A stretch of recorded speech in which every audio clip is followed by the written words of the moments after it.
Graham to record. Okay. Well, Okay, over to you. as we say, namaste. I think that's the right way Namaste. to say it. I recognize Namaste. God within you. So, what I'm going to talk about now is the cross and the serpent and the knowledge of rulers. And what's really important is rulers are measurers. And that's how it's always been, right back. And we're going to go back 5,000 years now. And what you're going to find is that surprisingly, going back 5,000 years, is it's also available to be seen today. So it's kind of a legacy, if you like. In the picture, what you'll see is the rising sun on the summer solstice in 2002, which I took. And of course, I adopted it. But the most important thing about it is you'll see a serpent in the sky, and there's a reason for that. And you'll see a shape of a pyramid, and the exact position. This is from Woodhenge on that summer solstice morning. So let me go on to give you a little bit of background. On the left, you will see what's called St. Moden's Church, and it's what I looked at when I was a child in the primary school in the west coast of Scotland, in a small place called Roseneath, which some of you might be aware esoterically means underneath the rose line. And on the top of St. Moden's Church, who was an Irish sailor, son of an Irish chieftain, who spread early Christianity in around 500 AD throughout Scotland. And on the top of the church is a wheel cross. So I looked out of that at the tender age of 7, and I looked at it and wondered what it was. Now, I know that most people walk past what's on ancient churches and medieval churches, and they just go, oh, well, that's a religious symbol. But I didn't see it like that. Now, the one on the right, strangely, because my name's Crichton, is from Crichton Churchyard near Roslin in Edinburgh, which is a place that I played in when I was a child, in Roslin Chapel and around it, because we moved to Liberton, which means leper's town. And in Roslin Chapel, as I'm sure you all know, downstairs, there's a pyramid with Christ's head on it, and it's called the Leper Chapel. And outside it is also Templar gravestones outside the door. And if you walk inside and you look up above the lintel, you will see a cross on a tripod, which is what we're going to talk about. Now, the cross that you're looking at, which may not see very clearly, if I can use this thing, is interweaving cycles, and these are serpents' heads. That's really important. And I'll tell you why as we go forward. This is a wheel, and wheels are meant to turn. And that's the very important part about it. But very few people notice the principle of that. So let me go on, and we'll go the other way. Now I had problems when I wrote this book back in 2001, 2002, because of the blasphemy laws. So I don't know if you all know that in England, the blasphemy laws were raised in 2008 in England, and they weren't raised in Scotland until during the pandemic. So the blasphemy laws are about icons as well. So religious icons cannot be messed about with, if you like. So people before that, and a lot of researchers, which we'll cover today, were very careful about what they said, because there was a cancel culture that lasted 1,500 years, which we'll cover. Now, for those of you in the Theosophical Society, you'll see that you have some very important icons. And the whole thing that goes around it is similar to our order, is there's no religion higher than truth. And that is true. but we'll cover some of these things as we go forward. So what happened this goes back to the translation of Genesis in the Old Testament, and I'm sure all of you know, that the Old Testament was written as the Judaic people came out of Babylon. And so it's not Christian in that sense, because it was written around about 500 to 600 BC, according to historians. Now, it was in Latin in Europe, and so it wasn't for the ordinary people to read because they were illiterate. They weren't democratic like we are today. And a man called William Tyndale set about translating it and fell out with Henry VIII, who was, I'm not going to go into the background of Henry VIII, but the point is he went abroad. And when he was abroad, he translated Genesis into the languages, including English. And what they did is strangled him, burnt him at the stake for blasphemy. But if it wasn't for William Tyndale, then the St. James Bible wouldn't exist, written in English for people to read. Now, what came out of the Bible was this. I don't know why there's red stripes over my screen. Can you see red stripes, everybody? Yeah, someone's written over the screen with a pen. The person that wrote it has to rub it out with their rubber. Nobody That else. would be good. That Yeah. wasn't me. Anyway, so going on, we've got the Old Testament. And the most important thing is Genesis 1:14. So what it says on here is to divide the day from the night. In other words, about timekeeping. And remember how old this is. Let them be for signs is the most important thing. So it's about the sun, the moon, the seasons, for days and for years, about timekeeping. And that's really important. And the signs, which is written in there, are your constellations. So the Old Testament proposes astrology for keeping time. Well, yes, it would, wouldn't it? Because we haven't had clocks that we rely on or watches since the 14th century, when the first clock was made in Padua in Italy. So we keep time by that. And then you've got the timekeeper. Now, if you go out of your house at midnight, on any night, and the sky is clear, you'll see a serpent in the sky. It's called Draconis. And it's the most important thing, because let me see if I can people see my arrow? Is that working? Yes, that's fine. Okay, so this is the knot here in the middle of the serpent. Okay, the Draconis, the dragon. We call it, you also call it the worm, the dragon, the serpent, the snake, which is the controller of time. And the point about that is that you're born and you pass through and you depart. And this sign in astrology controls the speed at which that happens. So here in the middle is the North Pole of the sun. Okay, now you've got to look back a long way to the people who knew this. And this one is dated 2800 BC because the pole star of the Earth is here in Alpha Draconis in 2800 BC. As it rotates, the wobble of the Earth, which is known as precession of the equinoxes, the celestial pole or North Pole of the Earth moves. So you have the dates at which it moves, okay, very slowly. And strangely, it's 72, it's 1 degree every 72 years. And that I don't know if that means much to anybody, but it will do later on, because 7 and 2 is 9. So the serpent and the tree of knowledge of good and evil, which is dualistic. So good and evil can also mean order and chaos, darkness and light. Most of you all know this, I'm sure, so I'm probably speaking to the converted already. So the opposites are the nature of time.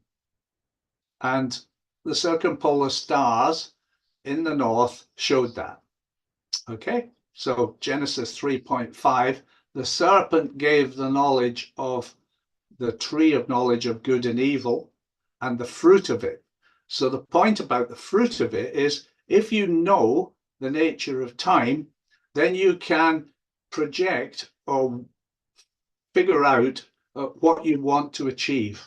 And of course, that applied greatly to agriculture, which is why Eve said it was good for food. Serpent knowledge is more than that. It's about the celestial pole star, but it's also about the interweaving of time, which is represented by the Ouroboros, which is on the Theosophical Society's thing. So time itself is cyclical, whereas in the Western world now, we think of time as linear, which it isn't. So you have a lot of symbols of that. And this serpent knowledge is displayed not very well in this sign, but by the Uraeus in the pharaoh's headdress. This is Tutankhamun. And through his head, for his knowledge, is the tail or body of the serpent.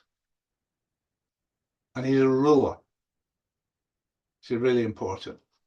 So as the earth wobbles, it causes a figure of 8.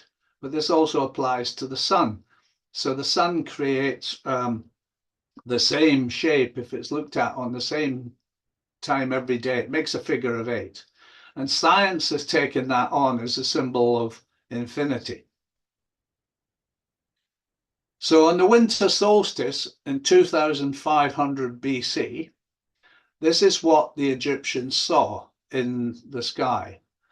So we're very fortunate in our time because we're able to use software that rolls time back, showing the precession of the equinoxes and what the positions of the stars were. So on the whereas we look at the winter solstice now as being the 21st of December, because of precession in terms of the calendar that we use, it was the 10th of January. And then the 10th of January, if you look due south from Giza, this is set at Giza, this is actually at Giza latitude, then you see Leo in the sky. And because of that, you're able to set a date for the Giza complex. The Giza complex shows Leo. All right, it's Pharaoh's head, but it's a lion's shape, and it directly faces when Leo rises in the evening and then reaches here at midnight. Okay, and of course Regulus is the star of the kings. So for all of you who are probably hearing about civilizations that are lost that were during the Younger Dryas by certain writers, then their astronomy is out of order. And the reason it's out of order is because the ordinary farming people, they used this heliacal rising of the sun. So they looked at the spring equinox because that was really important for agriculture. But the people who measured time in this complex didn't do that. They did it at the winter solstice because the heliacal rising at the spring equinox is distorted. Every navigator knows that. You can't look at a star or the sun or anything on the horizon because it's distorted. It causes a problem. And so the best time of the year is midnight at the winter solstice because that's when things are highest in the sky and there's no distortion. And that's where they made almanacs from. And these are very important going forward because it's part of the power of these people. So back to serpents. Now, this is here on the arrow, if you can see it, is a serpent skin. It's curious, isn't it, that the Druids perhaps, and the history of it is that the adder, which is the British serpent, is associated a bit with mathematics. But what's really important about it is the shape of the scales. And this is where the word scales comes from. So in terms of any kind of measurement, we use scales because it either comes from the skin of a serpent, originally in animistic history, where we really get involved with nature and used what we found in nature thousands of years ago, is the scales of a snake or the scales of a fish, which might mean something to some of you. The beauty about scales is, and this is why I talk about plumb lines, is if you're measuring in degrees, okay, then you can decrease that by 9. And the number of dots on here, on this one, is 9. And that will give you an even more accurate thing. And we'll come on to the reasons for that in a bit, but it's about bisecting it with a plumb line. The other thing that's really important is our ancestors, because they didn't watch TV, what they realized was that the human form, regardless of the size of the person, if you hold your finger at arm's length, it will measure 1 degree on the zodiac.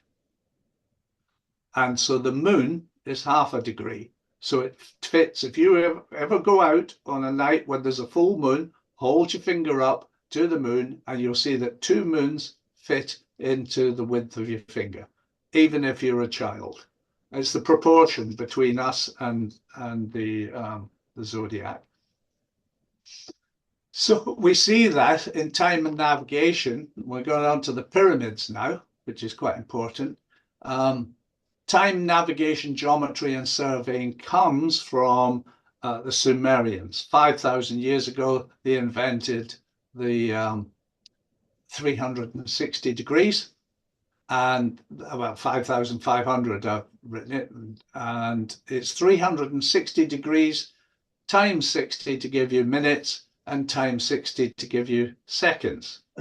Interestingly, the 9 Ennead, which is the gods of the Egyptians, is also the number of the cosmos. Now, when you look at the pyramid layout, you'll see there are 9 items there. If you can all see that? So you've got the 3 little ones, and then a larger one, and then up to this. And if you look at the larger one, it actually is divided into 8 parts of 180 degrees.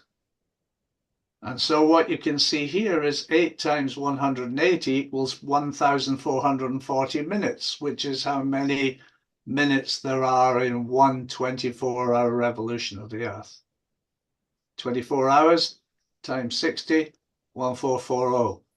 28 times 180, 1440. So the pyramid shows you about time, okay, as is a temple. And of course, the word temple means from Latin time, okay, place of measuring time. Now, but you'll also see something else here, and that's 720, which is times 360 times 2. Times 3 here gives you 2160, which is the length of an astrological age. But here's the remarkable thing. Add the 2 together, or add them together, is 7 and 2, 9. 2160, 9.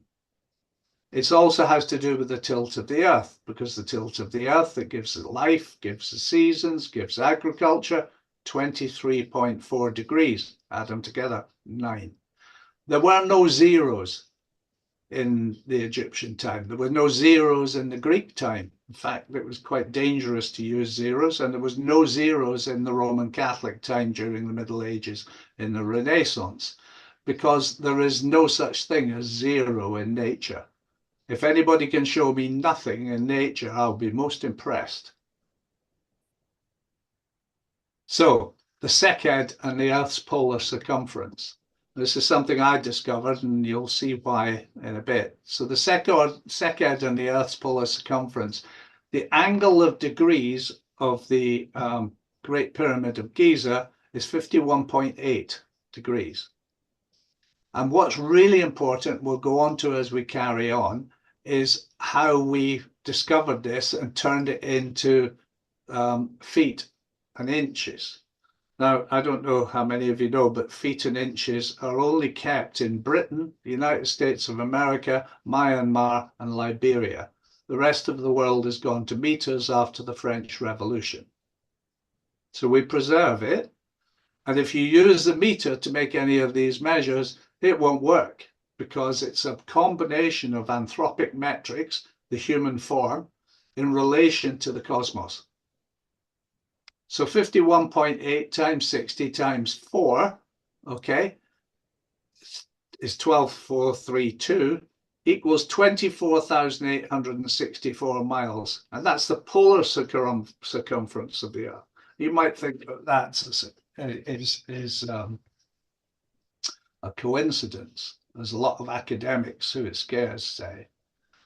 So it's actually 3 miles out from what NASA says the circumference of the Earth in the polar radius is. Now the Earth is, this is where the coincidence goes out of the window. The Earth's an oblate spheroid. It's fat around the equator. So can we see that in the pyramids? Well, yes, 51.8 degrees times 481 feet is 24,915 miles. That's 14 miles out. And very difficult to argue, isn't it, from an academic point of view, because it works. But if you do it with meters, it won't. And meters have been slowly got rid of within the world. Now, searching for a theodolite, because the point about what I was trying to say is it is impossible to do this with ropes. Somebody's writing all over my screen again. It's in yellow this time, not red. So this is quite important because it was Piazzi Smythe, who was the Astronomer Royal for Scotland, who fell out with the Royal Society because of what he did. But what he discovered was it was a Wadman Dixon who worked with him, an engineer, shipped from the east coast of England and shipbuilding, that discovered certain things within. Who's writing on my screen? Anyway, can you all see yellow lines coming across the screen? Yeah, I think it's Barbara because her name comes out. Okay, well, can we mouse not or do that? Because it's making it difficult. Thank you. So what we got is on Harper's Weekly is what they found in the Queen's chamber. And you've got a diorite ball of 1 pound 3 ounces. You've also got the slope of the angle of the pyramid in one of the casing stones that were brought back to Edinburgh in 1872. You've got 2 bronze hooks, or one bronze hook shown in different angles. And so I put this up for you because it's January the 17th, 1873, which was, they were discovered in 1872 and sent to Piazzi Smythe, the Astronomer Royal for Scotland, in a cigar box. Unfortunately, they lost parts of it, and the most important part is this rod here, which they just recovered a couple of years ago and dated to I think it's 3,200 BC, something around that time, which is nearly 1,000 years, or 800 years before the construction of the pyramid, but that item was in there. And even now they have a problem. They've dated it, but they demean it by saying there were crude saw cuts on the side of this piece of Lebanese wood, which Piazzi Smythe had said was a measure. Now, what I did is I spotted that there weren't rough cut marks at all. They were what's called an exponential scale in the Sumerian numbers. Now, I don't know how many of you know, but the Sumerian system of base 60, known as the sexagesimal system, is exponential. In other words, you can take it from the very center of the Earth out into the universe, and it will just get wider and wider in degrees. And it stops between the center of the Earth and the Earth's surface from the point of view of being Earth-centric. So what he did, he fell out with the Royal Society that they thought was far too Christian in his work, and he left and he went to Ripon. and his wife died first. Now, just so that they still demean him, but he was the one that put the first observatories on Tenerife. And his father was a navigator, and he was, I think it was the, anyway, it doesn't matter. He was a serious navigator in charge of the Navy. And so he made a gravestone for his wife in the shape of a pyramid.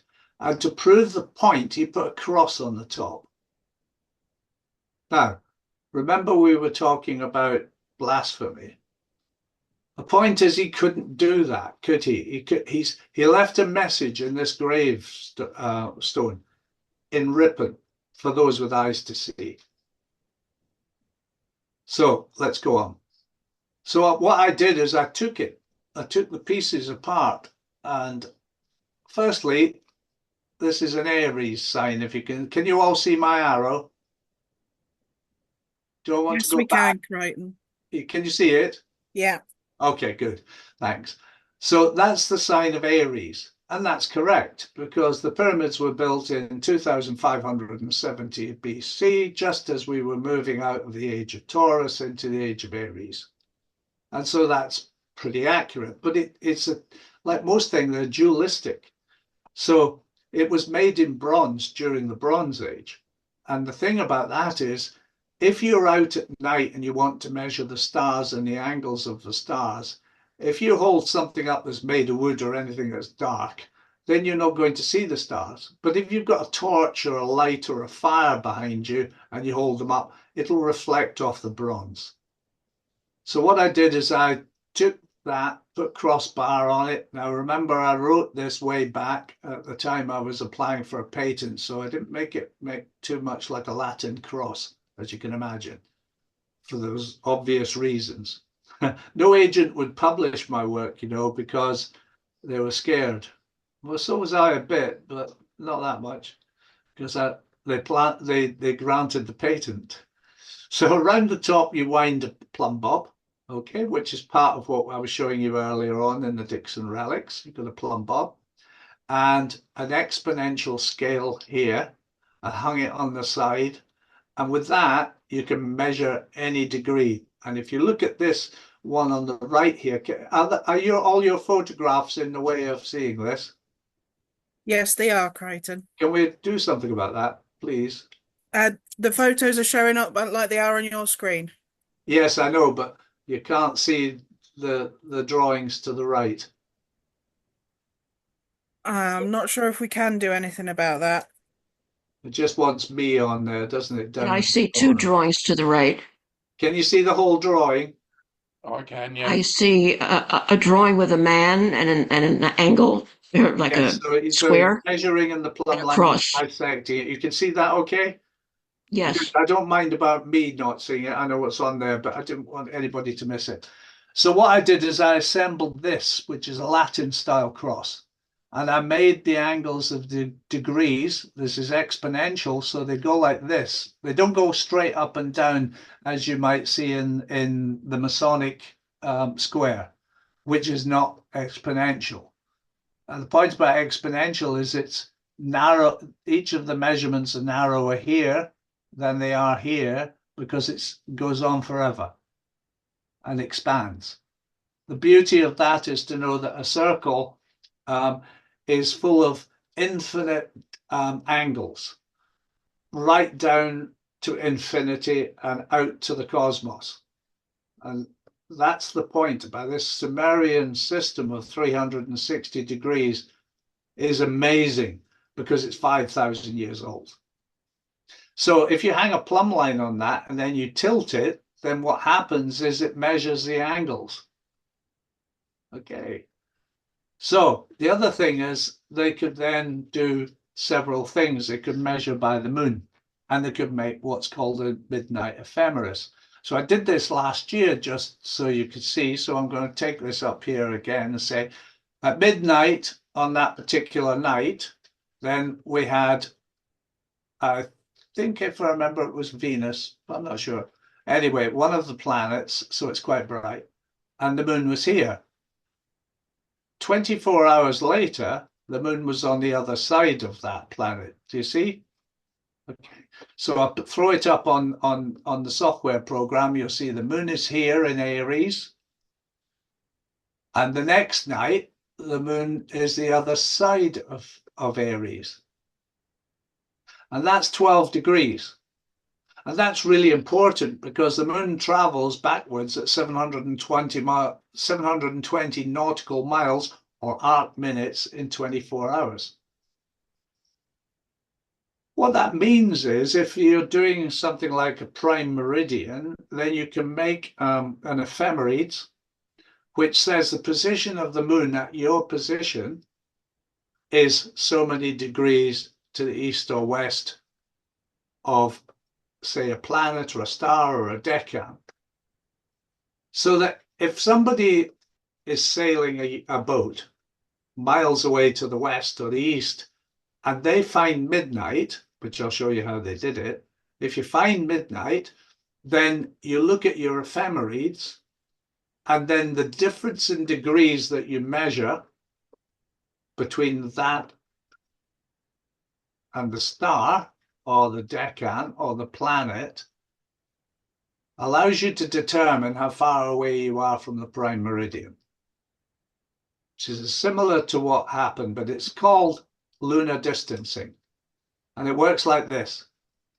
You can see on the left here, there's a boat there, okay? And he can then measure the lunar distance between the prime meridian of a star, this is Regulus in this case, and so forth. Now that's quite complicated, but I'm a navigator, so I'm quite used to doing that. But ephemerides equal longitude. And it's, sorry, I've jumped one. Oh, sorry. Oh, look, I'm showing you all the goodies. Right. So do you see how that works? So that instrument is able to measure angles of degrees, record it, write it down, and then anybody that's traveling can find out their position in relation to that. And this is at least 2,500, 3,000 years old. But that's the reason that people were burnt at the stake, because that's the power of the elite and of the traders. Well, we're in a democracy now, so that don't count. Now, this goes back to Bronze Age trade routes. So the point about it is during the Bronze Age, which lasted 2,200 years and started 3,300 BC, about 800 years before the pyramids were built, was about copper and tin to make bronze. And it made Fourth Kingdom Egypt the richest of all the countries, but it was networked. So all of the areas in the Levant, all the kingdoms and so forth also did it. But the most important thing was the people who sailed the oceans to find tin. And they ended up finding tin in North France and in Cornwall during the Bronze Age. So they had to be able to navigate. And of course, what you find as you're going along is all these amazing maps of megacultures. So if you look very closely where my arrow is, you'll see these red ones. They're the earliest. And look where they are. So you've got behind Gibraltar, up the coast of Portugal, in the Bay of Biscay, in Brittany, and that's it. But then later, those were started around 4000 BC, which is probably to do with the Beaker people and the Chalcolithic cultures, who were earlier sailors and navigators. What happened is they added more of these places. And what you'll find very interesting, if you've never looked at it, and this is what academia doesn't do, doesn't really come to grips with the idea of sailing and navigation. So just to give you a tip off the islands of Japan, and there are islands that are out of the sight of land. And they were inhabited out of the sight of land 950,000 years ago. Unbelievable. So they had boats. And when you look at Malta, and you look at the islands that are within the Mediterranean, they were inhabited in the Neolithic. And for those of you that don't get this, the point is you cannot see any further to the horizon. This ruins Flat Earth Society people, by the way. You cannot see any further than the horizon at the height of 6 feet and 3 miles, unless there's a mountain. And that's relative too. So very interestingly, they have just found in the Mediterranean near Cyprus, 57 miles offshore, they found a ship. And 20 years ago, I've been saying they sail out of the sight of land. And academia has always hung to it, to the point of upsetting people like Thor Heyerdahl and Tim Severin, who created those boats and sailed it, and said, no, it doesn't matter, your boat might have done it, but they couldn't find a way because they couldn't find longitude. Well, I tell you they could, and I'm telling you how. So they found this, I think it's a mile deep in the middle of the Mediterranean off Israel, and, you know, showing that they were sailing out of the sight of land. So anyway, what happened was they were able to go and get tin from Brittany in France here, and from Cornwall during the Bronze Age. What's interesting is the Uluburn ship here. This is the Uluburn shipwreck, which was found off the coast of Turkey, and it's full of tin and copper ingots. But it also has something else, which is amber from here. Now, there was a route down through the Black Sea, where Ukraine is now, that took it down. But mostly they traveled by sea, because ingots of tin are very heavy. But it didn't just go this way. The copper went this way during that age. So this lasted for 2,200 years. And when you think about what we've done in the last 200 years, you can imagine what they achieved in 2,200 years. So now we're coming to seeking a sextant. So I'm looking at a theodolite. How did they build the pyramids with such accuracy to give the circumference of the earth? They needed an instrument. People will tell you they wandered about with bits of ropes with knots on. Utterly ridiculous. Sorry. But seeking a sextant. So here, during the Bronze Age, this is 1400 BC. The Uluburn shipwreck I showed you earlier was also 1400 BC. This is from Scandinavia, carved into rocks.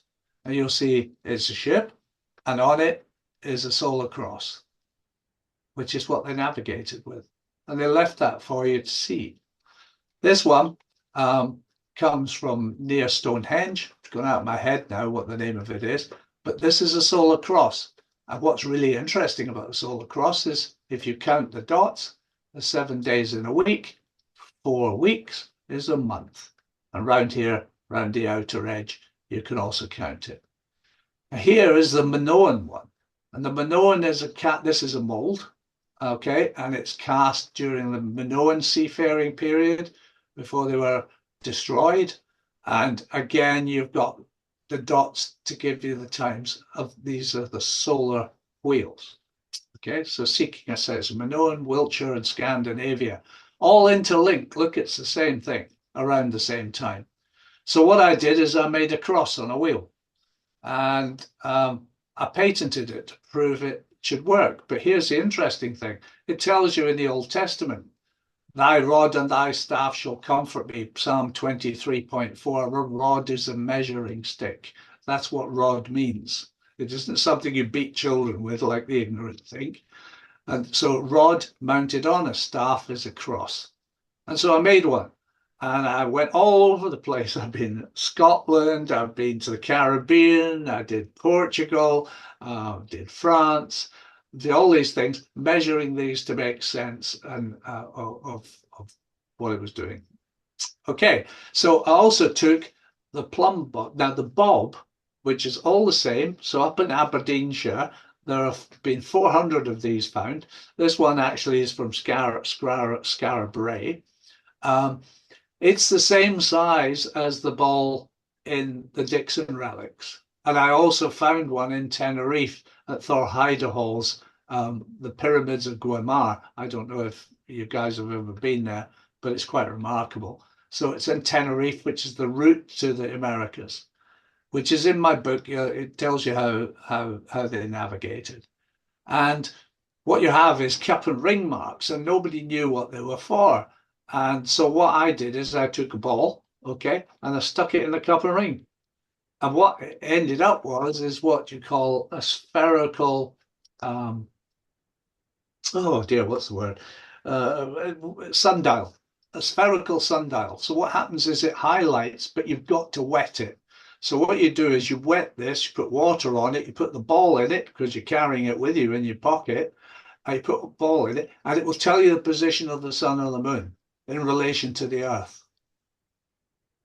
So I published that one, which is getting quite a lot of, quite recently, a long time after I did the cross, because first thing I thought about these balls is that they were plumb bobs, but they actually have a dual thing, because if you're traveling around on a boat, you've got this thing that you can keep in your pocket or in a pouch or a bag, and you bring it out, you can hang it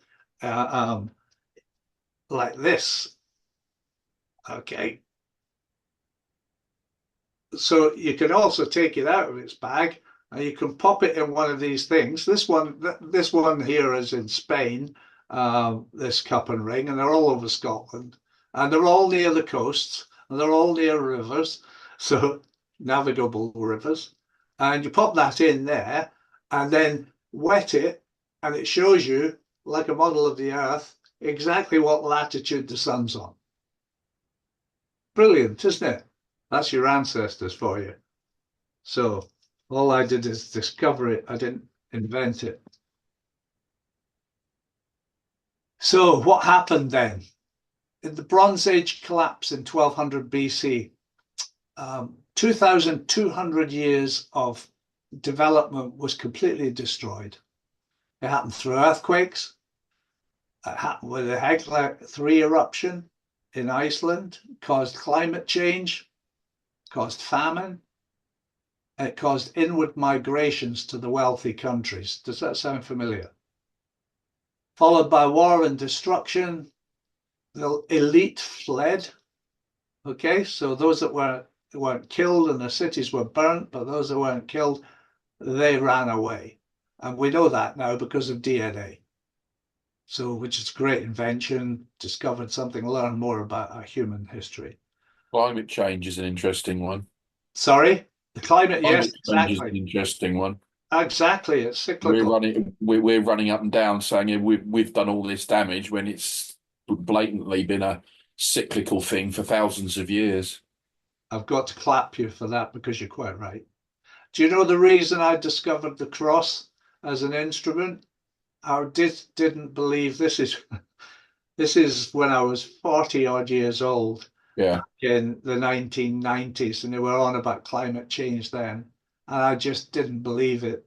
So what I did is I wanted to see if the pyramids and the South American ancient things had moved out of alignment. So I wanted to see if the Earth had increased its tilt so that it would cause insolation at higher latitudes.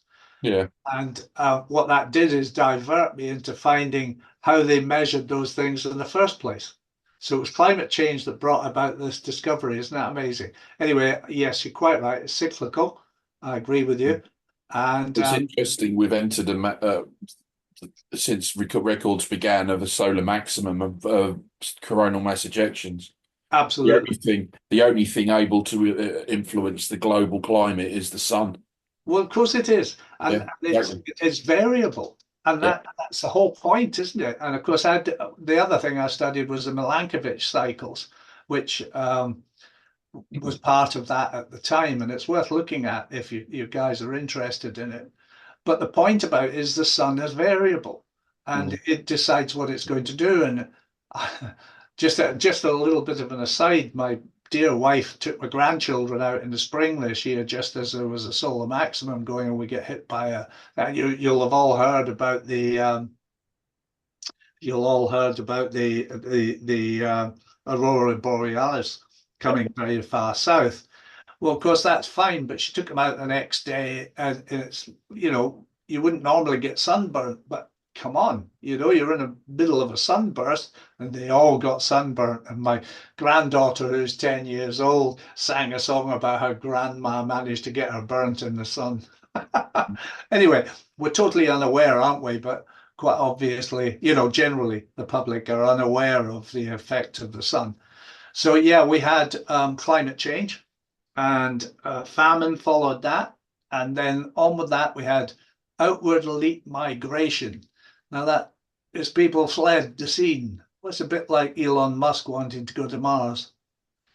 So followed by the collapse of civilization, because you've got to remember that it was only elite and their scribes that knew all the stuff we're talking about. It wasn't the ordinary people. They were just decent, hardworking people. And of course, they were left headless. What happened was the global trade routes that had gone from the Mediterranean up to the Atlantic and across the Atlantic, you'll find that in my book, were closed, and there was a loss of knowledge. Now, it's worth looking at the name on the bottom there of Eric H. Klein, 1177 BC, when civilization collapsed. Now, not every part of civilization collapsed. The people who survived were the Phoenicians. They were one of the strongest ones because they were at sea and they were able to move away from the areas. Okay, so that was it. And Egypt, of course, survived, but it was much demised. It was completely taken down from its original power because of this. So it didn't recover for around 800 years until the Athenians took over.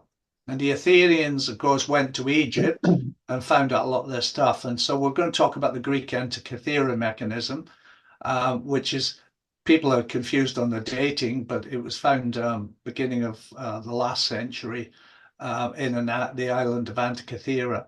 And what's more important than anything, one of course, is the spiral system here, which is similar to the serpent eating its own tail, which is how they did it. But what's more important is the wheel cross, for me, the wheel cross on the front of it, because whatever they tell you about it being a computer, it's a brilliant piece of kit, okay? But it doesn't measure the stars. And if you've got a practical, pragmatic head on you, you'll realize there's no way that machine measured the stars. What it did is record the measurements of the stars. You actually have to physically go and measure the stars, which a lot of modern astrologers haven't got their heads around. You know, you actually go and have a look. So, for instance, Christmas this year, if you go out at midnight, which you ought to, and go and have a look south, you'll see Orion in the sky. But you won't see that on the tropical charts. Next. I was going to ask something. So what happened is the Antikythera mechanism was taken by a Roman ship, and the Roman ship foundered. But the Romans didn't know what the Greeks knew, because the Greeks had got it from the Egyptians. So time went by and the Romans spread, and what the Romans didn't do is get as far as Scandinavia and the north of Scotland or Ireland.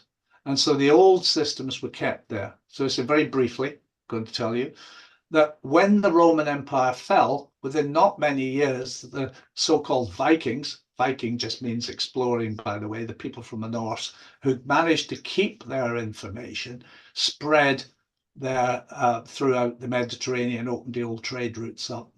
The same time as they invaded Britain, they invaded Sicily.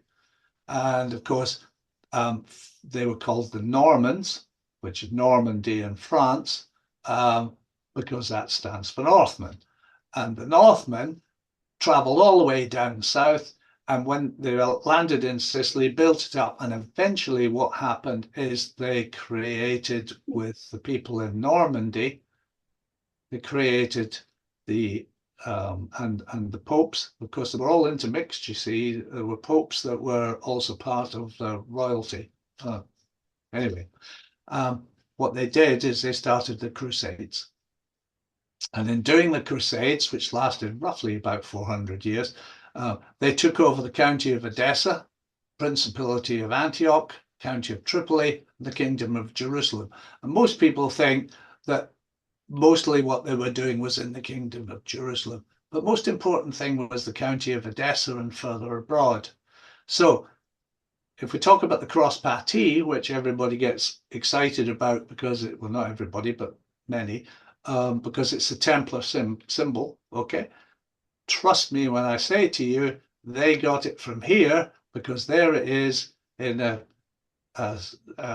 Syrian king, 800 BC. Do you see? It's exactly the same. Look. So what happened was they brought the knowledge. We had no knowledge. We were messing about with the size of measurements. Instead of it feet and inches, they were using barleycorns, 3 barleycorns. That was our measurement system. But what happened during the Crusades, during that period, is we brought back the ancient knowledge, or Europe did, the ancient knowledge from here. And the rest is history, because that caused everything that we have today comes from these numbers and these ideas. So let me tell you about the Templar seal proof, winter solstice, 1167. So for all of you, so you know, I run this back here, okay? And remember I was telling you that if you go out on the winter solstice, which is actually a bit earlier than the 25th, it's Christ's birthday, okay? So they proved that they knew how to do real-time astrology or sidereal astrology by making this their symbol in 1167, because that is the winter solstice, 1167, that is Gemini, and that is Castor and Pollux, and that is Castor and Pollux. But they also implied with that is the dome here in the temple or the church of in Jerusalem, the main church, which has got a dome on the roof. And then the top of it, the sun shines through it. And if it's summer or winter, then on this part here, we'll show it at a different level. But you'll also notice something else, which is to do with the, very much with the pilgrimage, which is the Jacques or the shell. Can you all see that, or is there anything in the way? Can you see the shell on the wall? Do you see it here? Anybody see that? Yes, we can see the shell. Can you see the shell? Okay, Yeah. so you know that that's a pilgrim shell. Okay, so what you have is they are saying, okay, here that they do perfect astronomy using astrological or using sidereal astrology, and where astrology means logic of the stars, which is mathematical, which they change politically to astronomy, which means naming of the stars. They're very important because most things you want to know are in a good dictionary, aren't they? A good college dictionary. So I'm jumping ahead again. So let's go on to what they brought in to build Christendom and to eventually build the British Empire and have the wars between the French and the British over that. Okay, so Templar seal proof of winter solstice, 1167. So let's talk about Santiago de Compostela. This is the most famous pilgrimage route in the world, even today. Thousands go there. So the photographs I took on this, I took back in 2005. And so what is really important is most cathedrals are laid out in a cross form here. Okay, this is actually the plan of Santiago de Compostela, showing the bit I'm interested in. Above here is the dome, and in the top of the dome you will see a pyramid with the Eye of Horus. Isn't that interesting? Anybody been on this pilgrimage? No. Okay, so I'm doing it for you. And the whole idea is being enlightened by the pilgrimage, which is a tough old job. It's 580 kilometers across the roughest country between France and Spain. And so, again, the shell is used because that's a very handy little sundial. I don't know if you know, which is why it's done like that. It has dualistic meanings. But here in the top of it, Now you'll love this. They don't want you to know this anymore. So if you went in 2005, you'd see the pyramid with the Eye of Horus. They've now removed it, refurbished it, put a rose in its place. Did that in 2022. So there you go. You're not supposed to know this, and it will die with me, I'm sure. Now over here, you have a thing called the Bottifimero. The Bottifimero hangs from this pulley up here, and it hangs here, and it swings across here, up and down. It's what it's telling you if you're awake, you know, if you're a seeker and you've got that consciousness, is this is a cross with a plumb line. That's what it's telling you. And so that's what they do. And here, down here, we're going to come on to, because underneath it is Mother of the Church. So let me explain, because we're back to serpents. So Mother Church, his name in Europe and in Scotland is Kirk. And Kirk means ruler. If you look at the etymology, it's in any college dictionary. But it also combines with Kirkos, from where we get the word circus, which is circle, which is the zodiac.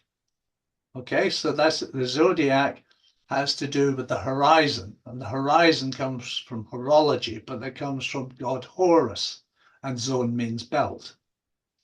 So the church kept the time before the clocks. Very important, because it was about informing the royalty. So you've got royalty, and below that you've got the nobles in the feudal system, and then below that you've got the merchants, and below that you've got the farm workers. Okay, so time was really important, hence ring the bell, this is when something happened, etc., etc.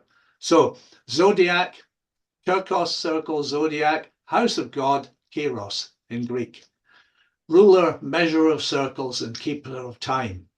And it's about lunisolar calendars. So let me explain this bit to you, because you'll love it, because you ever see this Mary in here, right? And open it. This is the moon. Underneath it is, around it are the white lilies, which is the fleur de lis, okay, which is the symbol of Mary. And in here under her slipper, here is a serpent. And in the serpent's mouth is an apple.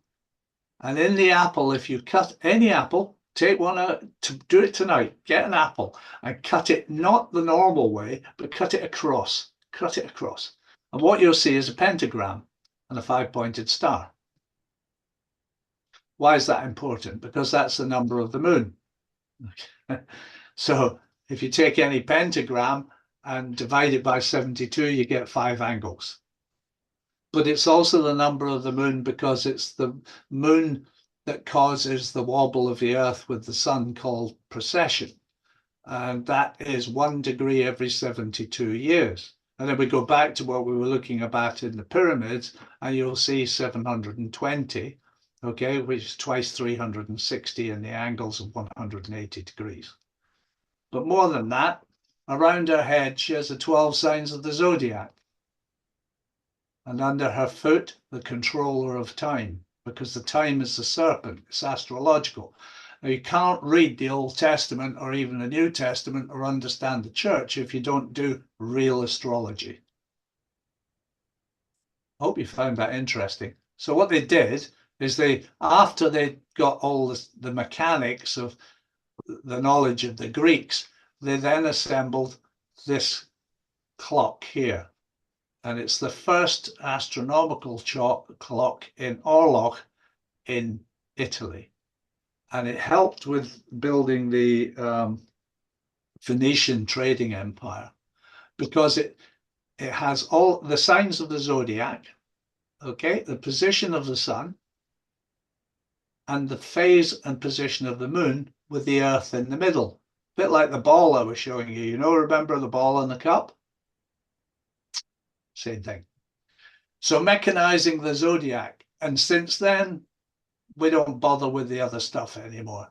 We've moved on to mechanical watches and clocks. So there it is. 40 years later, we put it in Wells Cathedral. All right. So you've got Wells Cathedral clock 1390 AD. Now, if you look at this, you also see this Vesica Pisces, which is a symbol of Christianity, because Pisces is the age in which we still are in, regardless of what they say to. We're not in Aquarius yet. And so this is the age of Pisces, which is why the Pope wears a fish's head for a hat. His regalia is covered in stars. And that's the point. That's saying we are in the age of Pisces. When he doesn't wear that anymore, you know, we've moved out the age of Pisces, unless the church has forgotten. So Wells Cathedral clock, okay, and that's really important because it helped build the British Empire. So after King Henry VIII died, and Elizabeth I took over in the Elizabethan age. Oh, before that, I'm going to tell you this because this is in the Vatican Library. It's the Diego Ribero chart, 1529. And of course, you can see from navigation here, they use the zodiac. And that's really important. So this map, if you look it up, take a note of it, Diego Ribero chart will show you perfect longitude in 1529. Only 30 years after, or roughly 30 years after Columbus discovered America, knew exactly where he was going. And if you see any pictures of him, you'll see him kneeling before the cross. He isn't worshipping, he's taking angles. So regalia of kings. Well, it's not for the people to know, is it? But we're in a democracy now, so the people ought to know. So the regalia of kings. Elizabeth I, okay, secrets of navigation and accurate timekeeping is the power of rulers. So we can see that in her thing. The crown is the 4 parts of the day and the 4 parts of the year. Here is the globe, which is similar to the ball I showed you, but also with a cross on top. But ruler, it's the empress. She's ruling the earth. Ruling means measuring. Here is something really interesting because that came from King David, first of Scotland, after they came back from the Crusades, settled in Scotland, and King David I created the L wand and the British inch. Now, the British inch is created by King David, is the measure across your thumb at the base of the nail. Okay, and it's anthropic and it's ancient, which takes you back to what I was showing you earlier on. So, but what happened was his L wand, this word, where the word elbow comes from, is from here to here. That's a cubit. It's called an L wand. Okay, so it was 18 inches, which equals 180 degrees. Elizabeth I, good Queen Bess, took it over at 36 inches, and that's what she's holding, which makes 360 degrees. That's her L wand. Look it up. I won't ever tell you anything that you can't look up. Descendant instruments. Okay, so the descendant instruments of the wheel cross are these instruments. This is the quadrant. So I thought you might like this. This is a Portuguese quadrant. It's a picture of it. What happens is as you see, it's got 2 little sighting holes. You line them up, look at a star, and then you measure it with a plumb line. Now, quadrant, sorry, did somebody ask? I was just going to say, is that also similar to an astrolabe that they used I'm going to show you one of those. Yes, you're Ah, absolutely right. right. Coming to that now. So you've got the quadrant, which is a quarter of a circle, which is a deference, isn't it? You're deferring to circle. It's a quarter of a circle. So if you put 4 of these side by side, you've got a wheel cross. It's interesting, actually. The back side of it, I got this in Portugal. It sees the sun as a living creature. How interesting is that? Yeah. Now then, so you've got the quadrant. And from there, you've got the astrolabe. And so what happens is you can measure the angle with the astrolabe. Again, it's a wheel cross. It's but what it doesn't do is offend what has become a sacred instrument. It doesn't offend it. You can use that. But actually how they used it was to turn it up this way and measure it like that. But they don't like that. I haven't got a photograph on here to show you. So this is 5,000-year-old basic compass of 360 degrees. And it's 5,000 years old, really important. And it came from the wheel. But of course, it's not much different than that. And I'm going to show you one now because this is one of the first ones I made. Okay, and this can measure angles like this way. So you can look and measure angles this way. Who needs trigonometry? Mm. And then it can measure this way.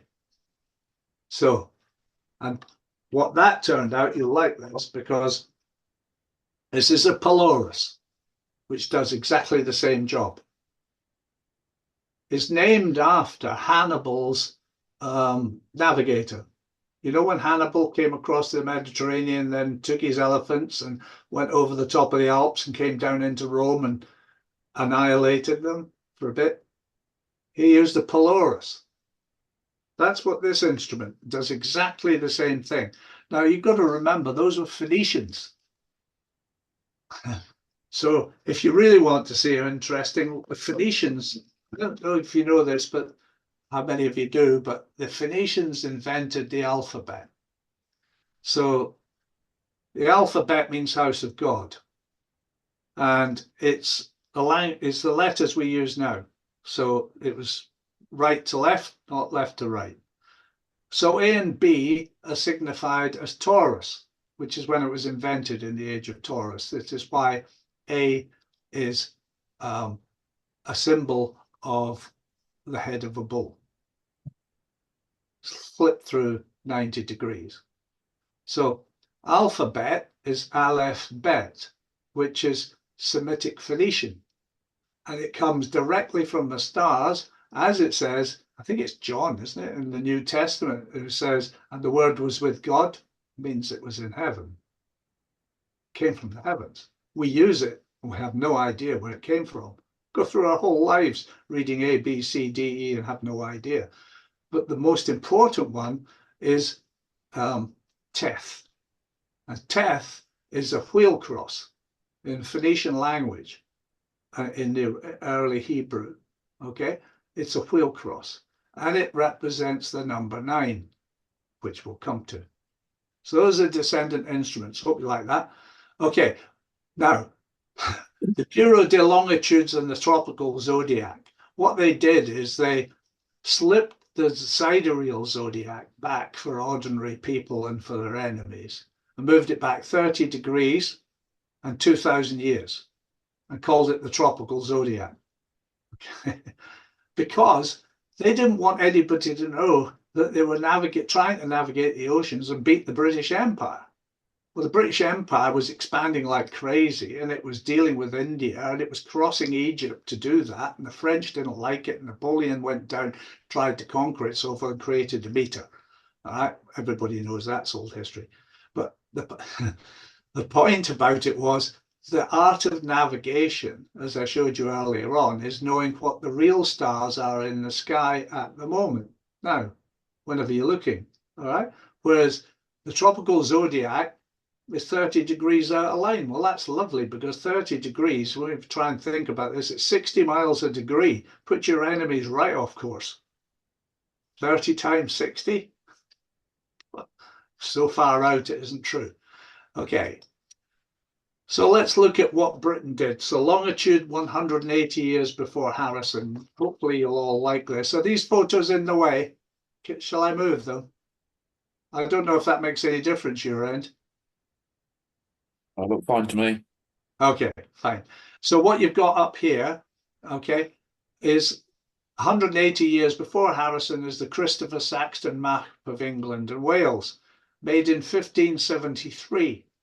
So Lord Burghley was instructed by Elizabeth I to get a chap called Christopher Saxton to make a map of England. It sold, it sold about, 10 years ago now? I think it was 10 years ago. Anyway, it sold for £1 million. And the splash on the papers was, did they have GPS back then? But how did they measure England in 1573? You couldn't find longitude then. Harrison hadn't invented it until 200 years later. And if you look very carefully on the Saxton map, you'll see it's in perfect longitude. Perfect map of England, 200 years before longitude. But what you might notice if you look very closely, okay, is that it goes east to west. The line runs right through Wells Cathedral, which is a 24-hour clock. That makes sense? And that's where it is. Okay. So what we're talking about is secrets that have died with the people that kept them secret, which is really important. And so, but we're left with a legacy. Nothing changes, does it? Right, where are we now? I don't know what's going on here. Ah, there we are. So here we are. Here's the man who then took over from William Tyndale and made the King James Bible. All the secrets are in it if you want it. They're not need for them to be secrets anymore because you can do it on your computer. But the symbols are still in the royal regalia. That's our royal regalia. And if you understand it, you've got the ball, the reflection, the 4 parts of the day, the 4 parts of the year, and all the symbols of it. And the most important thing, look at that, the 800 BC cross patty.